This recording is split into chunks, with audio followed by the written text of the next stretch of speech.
시청자 여러분께 문화 인사드립니다. 현월TV 윤목사입니다. 수요 사도신경 해설 시간입니다. 지난 시간부터 사도신경 해설 2부로 들어갔습니다. 2부는 그리스도는 누구신가? 성자 예수 그리스도에 대한 고백입니다. 지난 시간부터 우리가 공부했던 것은 그리스도의 칭호, 예수라는 이름의 의미에 대해서 공부를 했죠. 마태복음 1장 21절 말씀 시작. 외우시라고 제가 했죠. 자, 마태복음 1장 21절 말씀. 아들을 낳으리니 이름을 예수로 하라. 이는 그가 자기 백성을 그들의 죄에서 구원할 자이심이라 하니라. 아멘. 자, 여기에는 두 가지 의미가 있다 했습니다. 기본적으로 예수는 구원하시는 분이시다. 두 번째로 그분은 분명 자기 백성을 구원하시는 분이시다. 자, 이 사실을 여러분 잘 복습하셨다라고 생각을 하신다면 이 시간도 열심히 잘 따라오시기를 바라겠습니다. 자, 6장 그리스도의 칭호, 기름 부음을 받은 자에 관하여서 그리스도에 대해서 공부를 하도록 하겠습니다. 자, 첫 번째로 그리스도라는 칭호의 기본적 의미와 용례들에 대해서 좀 살펴보도록 하죠. 우리가 앞선 시간에 예수라는 이름에 대해서 생각해 봤습니다. 이번에는 예수라는 이름에 붙여지는 그리스도라는 호칭에 대해서, 그건 바로 메시아, 또 마시아흐라고 그러죠, 히브리어로. 그리고 또는 그리스도라는 칭호입니다. 메시아는 히브리어 어원에서 나왔고요, 그리스도는 헬라어 어원에서 나왔습니다. 공통적으로 이 단어의 의미는 기름 부음을 받은 자. 이스라엘 중에 예수라는 이름은 흔하게 찾아볼 수 있었던 것처럼 그리스도라는 칭호도 구약의 하나님 백성들 가운데서는 여러 종류의 사람들에게 붙여졌던 이름이었습니다. 이스라엘 가운데서는 기름 부음을 받아 직임을 감당한 봉사자들을 모두 다 기름 부음 받은 자라고 불렀죠. 예를 들면 이스라엘 가운데서 제사장을 세울 때 관유를 가져다 그 머리에 부어 바르는 일이 이제 위임식의 한 부분을 차지했지 않습니까? 그래서 제사장들을 가리켜서 기름 부음 받은 자라고 이렇게 호칭을 했어요. 또한 이스라엘에서 왕을 세울 때도 기름을 부어 왕으로 삼는 일이 계속되는 규례였습니다. 이스라엘 중에 왕은 여호와의 기름 부음 받은 자로 언급되었는데 사울, 다윗, 솔로몬뿐만 아니라 다윗 왕가의 모든 후계자들이 실제로 기름 부음 받았다라는 것은 확실한 것으로 보여요. 그러므로 일반적으로 기름 부음을 받은 자라고 하는 것은 왕적인 인물을 지칭할 때 쓰여졌다라고 보는 거죠. 때로는 선지자를 세울 때도 기름 붓는 일이 있기도 했는데, 그래서 때로는 선지자도 흔하지는 않지만 기름 부음 받은 자라고 지칭되기도 했다는 것. 하지만 기름 부음의 의식이 없이 때로는 하나님께서 특별하게 세우신 선지자들도 있었습니다. 하지만 그 의미에 있어서는 모두가 다 하나님께서 세우셔서 기름 부음 받은 자의 역할을 하도록 했다. 그러므로 선지자도 기름 부음 받은 자였다라는 것은 의심의 여지가 없습니다. 이런 관점에서 구약 시대 기름 부음을 받은 자는 메시아는 곧 그리스도가 이제 굉장히 많았던 셈이 되는 것이죠. 그러면 지금 이 시대에도 우리에게도 많은 메시아, 많은 그리스도가 있다는 말일까요? 그렇게 주장하는 자들이 있죠. 그건 아닙니다. 그 구약의 수많은 인물들은 장차 오실 진짜로 참되게 기름 부음 받은 자, 이 메시아에 대한, 그리스도에 대한 모형이었다고 볼 수 있습니다. 하나님께서 이들을 이스라엘의 기름 부음 받은 자로 세우셨을 때 그들이 그 역할을 충실히 하는 것뿐만 아니라 장차 오실 기름 부음 받은 자를 예표하도록 만드셨습니다. 그래서 이스라엘은 장차 오실 진정한 기름 부음 받은 자를 열심히 기다렸습니다. 그분이 오시면 그분이 진짜 제사장으로 이스라엘을 성결케 하시고, 또한 진정한 선지자로서 하나님에 대한 온전한 지식을 주시며 진정한 왕으로 이스라엘과 온 세상을 완전하게 다스리실 것을 기대했기 때문입니다. 실제로 그리스도께서 오시기 전에 그 길을 예비했던 세례 요한은 광야에서 회개의 메시지를 전할 때 많은 사람들이 이제 생각을 했죠. 세례 요한이 혹시 그분이 아닌가? 이렇게 물었지 않습니까? 이때 요한은 분명 내가 아니다라고 답하고, 그리고 자기보다 더 큰 성령으로 세례를 주시는 하나님의 아들이 그들 가운데 서 계신 예수님이라고 소개를 했습니다. 이같이 세례 요한은 예수님께서 유대인들이 그토록 기다려오던 그 그리스도시라는 사실을 증언한 겁니다. 물론 세례 요한이 예수님께서 기다리던 그리스도시라는 것을 최초로 증언한 건 아닙니다. 세례 요한 전에 이미 천사들이 목자들에게 나타나서 이미 증언했고, 또한 결례의 기한이 차서 요셉과 마리아가 성전에 아기 예수를 데리고 올라갈 때도 시므온은 그 아기 예수가 그리스도시라는 것을 찬송을 했죠. 그러나 이 땅에 오신 예수님은 이스라엘이 그토록 거대했던 일을 하루아침에 이루시지 않았습니다. 그래서 이스라엘 백성들은 진짜로 예수님이 과연 그들이 기다리던 메시아인가 이제 의심의 눈초리로 보기 시작했다는 거죠. 급기야는 이스라엘 백성들이 그토록 기다리던 메시아가 십자가에서 처형당합니다. 나무에 달리는 저주를 받게 되니까 그분을 믿지 않습니다. 지금도 대다수의 유대인들은 예수님을 메시아로 믿지 않고 있죠. 이런 상황 속에서 예수님께서 그 제자들에게 가이사랴 빌립보 도상에서 질문하십니다. 너희는 나를 누구로 하느냐? 이 질문에 베드로가 제자들의 대표로서 말을 합니다. 하나님의 그리스도십니다. 누가복음 9장 20절의 말씀이죠. 예수님께서 이 대답에 칭찬하시면서 이런 대답은 하늘에 계신 내 아버지에 의해 있게 된 것이라고 말씀합니다. 비록 적은 무리여도 이들에 의해서 예수께서 그리스도이심이 확증되고 있다는 겁니다. 많은 사람들은 기다리던 메시아가 이분이 아닐 거라고 하는 가운데서도 그분의 가르침을 받아서 다른 인식을 가진 사람들이 이제 생기기 시작한 거죠. 바로 이들이 예수님을 그리스도라고 믿는 무리들입니다. 그리고 이들은 다른 이들에게도 예수님께서 그리스도이심을 증거하는 자들이죠. 바로 이 사람들이 누구다? 그리스도인들입니다. 그리스도의 교회에 속한 지체들입니다. 아멘. 그리스도의 몸된 교회에 속해 있는 우리가 과연 예수님께서 그리스도시라는 뜻을 제대로 알고 있느냐고 되묻지 않을 수 없어요. 제가 진짜 몇 년간 10년을 넘게 가르쳐도요. 아직도 성도들이 제대로 대답을 못 하거든요. 기본적으로 아버지 하나님에 의해 세워진 자시고 성령으로 기름 부음 받으신 자라는 의미를 가집니다. 예수님께서 메시아로서 그 사역을 감당하신 것은 성부의 보내심과 성령의 임하심으로 된 것이었습니다. 그렇다면 그리스도이신 예수님께서 어떤 사역을 수행하셨는가를 우리가 두 번째로 살펴볼 일입니다. 자, 예수님께서 그리스도시라는 말의 의미 첫 번째, 그분은 최고의 선지자라는 뜻이 됩니다. 그리스도이신 예수님께서는 참되시며 최고의 선지자로서 구원에 대한 하나님의 은밀한 경륜과 하나님의 뜻을 온전히 다 계시하시고 계시해주고 계십니다.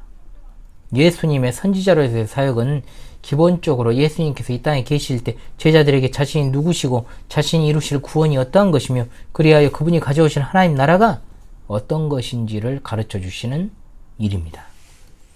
예수님께서 이 땅에 계실 때 가르치신 내용은 우리가 오늘날 복음서를 통해서 읽으면서 그 가르침을 계속해서 받고 있지 않습니까? 즉 예수님의 사역은 과거 그때에만 국한된 것이 아니라 21세기를 살아가는 오늘날의 우리에게도 여전히 예수 그리스도께서 계시하셔서 기록하게 하신 성경을 통하여 계속되고 있습니다. 그 가르침을 우리가 예수님으로부터 직접 받는 것은 아니지만 성령으로 그 말씀을 깨닫게 하시고 또 적용하도록 하시는 겁니다. 그래서 예수님께서는 이 세상에 계실 때나 승천하신 지금까지도 여전히 참된 선지자의 역할을 계속 수행하고 계시는 거죠. 이것은 그분이 성육신하기 전에도 마찬가지였습니다. 구약시대에도 여러 선지자들이 하나님의 뜻을 전할 때 그들은 그리스도의 영으로 이 일을 감당했다고 할 수 있습니다. 즉 한마디로 말하면 구약의 선지자들이 예수 그리스도를 증거한 게 아니고 예수 그리스도께서 구약의 선지자들을 통해서 자신을 계시하신 것입니다. 이걸 여러분들이 정확하게 이해를 해야 됩니다. 베드로전서 1장 10절로 11절 이 구원에 대하여는 너희에게 임할 은혜를 애원하던 선지자들이 연구하고 부지런히 살펴서 자기 속에 계신 그리스도의 영이 그 받으실 고난과 후에 얻으실 영광을 미리 증언하여 누구를 또는 어떠한 때를 지시하는지 상고하니라. 아멘.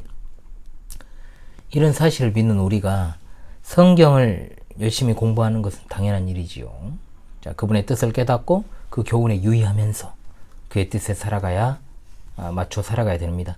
예수 그리스도를 믿는다고 하면서도 또한 그리스도의 교회에 속해 있다고 하면서도 우리 믿음의 근거인 성경을 읽고 또 공부하지 않으면 그건 분명 언제든지 그리스도를 떠날 준비가 되어 있다라는 삶의 자세입니다. 그러므로 예수님을 그리스도로 믿는 우리는 성경에 대한 자세 4가지가 반드시 필요합니다. 첫 번째, 성경의 모든 부분, 신구약 성경 66권을 하나님의 말씀으로 믿는 것입니다. 아멘. 두 번째, 성경 외에 다른 어떤 계시나 권위도 인정하지 않는 것입니다. 아멘. 세 번째, 성경의 바른 교훈을 찾으려 하고 그것에 주의하며 상고해야 합니다. 아멘. 네 번째, 그 말씀을 따라 살아가려고 전심전력해야 됩니다. 아멘. 자, 이 네 가지를 부인하는 자는 결국 실천적으로 예수님이 그리스도이심을 부인하는 결과가 되기 때문에 얼마나 많은 자들이 신앙생활이 아니라 종교활동을 하고 있습니까? 우리는 분명 그런 어떤 엉망진창의 생활을 버리고 그분의 가르치심, 즉 그분의 선지자 되심을 믿고 드러내야 될 줄로 믿습니다. 아멘. 세 번째입니다. 예수님께서 그리스도시란 말의 의미. 두 번째, 제사장이신 그리스도입니다. 자, 전체적으로 세 번째라는 뜻이었어요. 제사장이신 그리스도이십니다. 예수님께서 그리스도라는 고백은 그분이 우리의 유일한 제사장이심을 고백하는 겁니다. 여기엔 두 가지 사실이 포함이 됩니다. 먼저는 그분이 자신의 몸으로 유일한 단번에 희생제사를 드리셔서 우리를 구원하신 것에 대해서 말해야 됩니다. 자기를 단번에 제사로 드려 죄를 없게 하시려고 세상 끝에 나타나셨느니라. 히브리서 9장 26절 말씀. 아멘. 이 그리스도의 희생의 제사만이 죄를 없애는 유일한 효력을 가진 유일한 제사입니다. 구약의 모든 제사는 그 자체만으로는 아무런 효력이 없는 것입니다. 히브리서 10장 4절 황소와 염소의 피가 능히 죄를 없이 하지 못한다라고 했습니다. 이런 구약의 제사들은 그렇다면 어떤 의미를 가질까요? 그것은 바로 예수 그리스도의 희생제사, 단번의 희생제사, 한 번의 희생제사를 바라보게 하고 그것을 예표하는 좋은 그림자들이었다는 겁니다. 그런 의미에서 구약의 성도건 신약의 성도건 예수 그리스도께서 십자가에서 희생제물이 되심으로 친히 흘리신 보혈의 피로 말미암아 구원을 받게 되는 겁니다.